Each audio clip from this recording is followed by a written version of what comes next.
শেখ হাসিনা রানার জামিন দিয়েছিল, জামিন শেখ হাসিনাও দিয়েছিল, কিন্তু আমরা যখন প্রতিবাদ করলাম তখন শেখ হাসিনা এই জামিনটা প্রত্যাহার করে নেয়।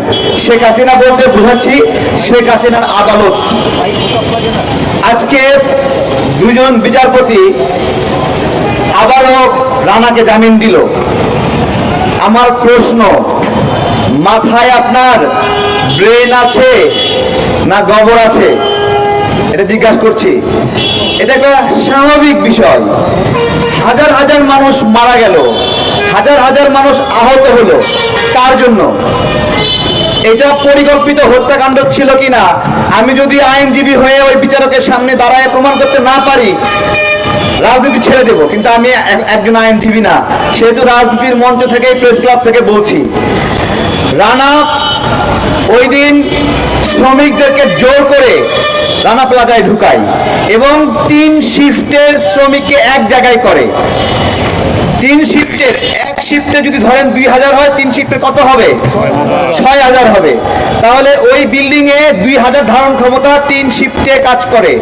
তাহলে সেখানে 3 শিফটে 3 গুণ মানুষকে ওই বিল্ডিং এ ঢুকাইছে, যার ফলে ওই বিল্ডিং লোড নিতে পারে নাই। ওই বিল্ডিং আগে থেকেই ঘোষিত ছিল এটা একটা ঝুঁকিপূর্ণ বিল্ডিং, ফাটল ধরেছে, তারপরে জোর করে সেই বিল্ডিং এ ঢুকালো। এরপরে আসেন যে এইটা একটা ক্রাইম কিনা, কেন ঢুকালো? ঢুকিয়েছিল ওই দিন আওয়ামী লীগের প্রোগ্রাম ছিল, সেই আওয়ামী লীগের প্রোগ্রামে লোক নেওয়ার জন্য সে তার গার্মেন্টস এর সমস্ত কর্মীকে 3 শিফটের এক জায়গায় ঢুকাইছে। ঢুকায় ওই বিল্ডিং এর অবস্থা একটা মানে নাজুক অবস্থা তৈরি করেছে এবং তারপরে সেই বিল্ডিংটা ভেঙে পড়লো। এই হলো রানার একটা অপরাধ, যে সে শ্রমিকদেরকে জোর করে ঢুকিয়েছে, যার কাজের শিফট ছিল না তাকেও সেখানে ঢুকিয়েছে। এরপরে বলেন এইটাকে একটা হত্যাকাণ্ড হিসেবে ধরে নেওয়া যায় কিনা? এই বিষয়টা জন্য কত বছর লাগবে বলেন? এই বিষয়টা এত বছরেও রাষ্ট্র প্রমাণ করতে পারেনি যে রানা একটা অপরাধী, রাষ্ট্র প্রমাণ করতে পারেনি। আমার কথা, যারা attorney general, deputy attorney general রাষ্ট্রপক্ষের হিসেবে এখানে ছিলেন, তারা কি ঘুমাচ্ছিলেন?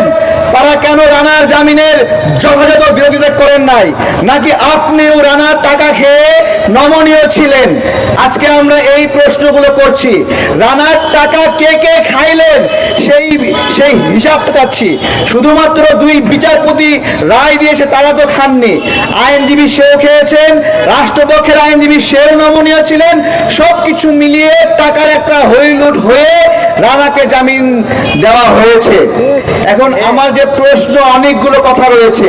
রানা প্লাজার ক্ষতিগ্রস্ত যে মানুষগুলো, সেই মানুষগুলোকে ক্ষতিপূরণ দেওয়ার কথা ছিল। মতিয়া চৌধুরী হাসতে হাসতে এবং উল্লাসের সঙ্গে বলেছিল সংসদে যে রানা প্লাজার মানুষের জন্য ত্রাণ এসে, সহযোগিতা এসে রাষ্ট্রের ব্যাংক, রাষ্ট্রের অ্যাকাউন্ট, শেখ হাসিনার অ্যাকাউন্ট ভরে গেছে। কত টাকা এসেছিল? 127 কোটি টাকা এসেছিল কয়েকদিনের মধ্যে। এই টাকা কে দিয়েছিল? আমি আপনার মতো নাগরিকরা এই টাকা দিয়ে ব্যাংক ভরে দিয়েছিলাম।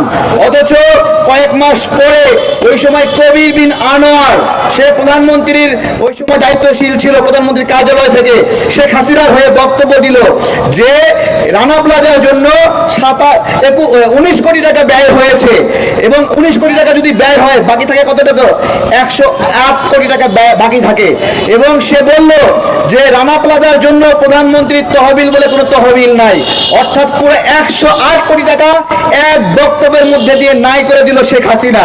আমার প্রশ্ন হলো যে শেখ হাসিনার ওই 108 কোটি টাকা, ওটা এখনো তার তহবিলে আছে কি তহবিলে নাই?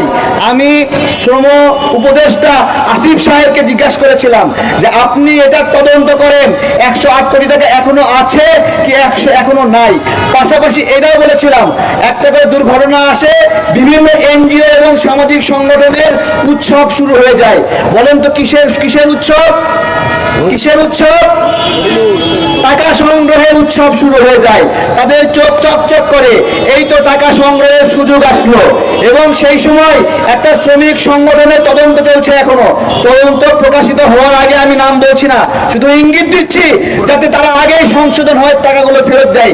লন্ডনে গিয়ে আমাদের এই যে আমি এরকম প্রেস ক্লাবে শেখ হাসিনাকে গালিগালা করি না, বকওয়াজ করি না, ওই রকম আরেকটা সংগঠন আছে তাদের শ্রমিক সংগঠন, তারা এরকম বকওয়াজ করে।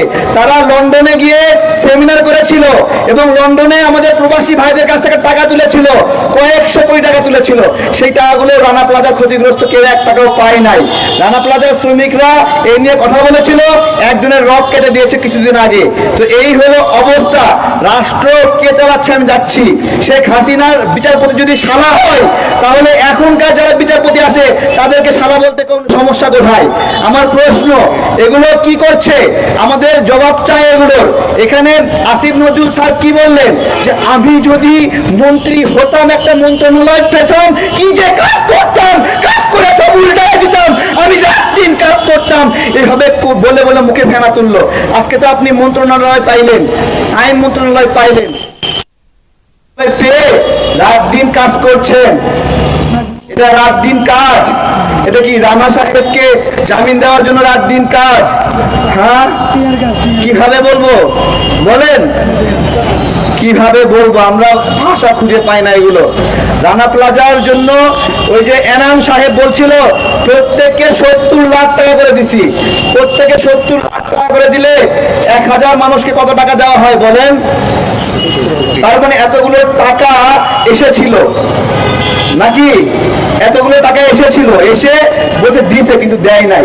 কি করেছে জানেন? সবাইকে একটা করে কাগজ ধরাই দিছে যে তোমাকে 50,000 টাকা দেওয়া হলো। সেটা আবার কি হিসেবে মাইনাস করে দিয়েছে জানেন? ওইটা ব্যয় হিসেবে মাইনাস করে দিয়েছে। বাস্তবে আমার রানা প্লাজার শ্রমিক ভাইরা শুধু কাগজ পাইছে, একটা করে কাগজ। ঠিক আছে, এখন বিষয় হলো শেখ হাসিনা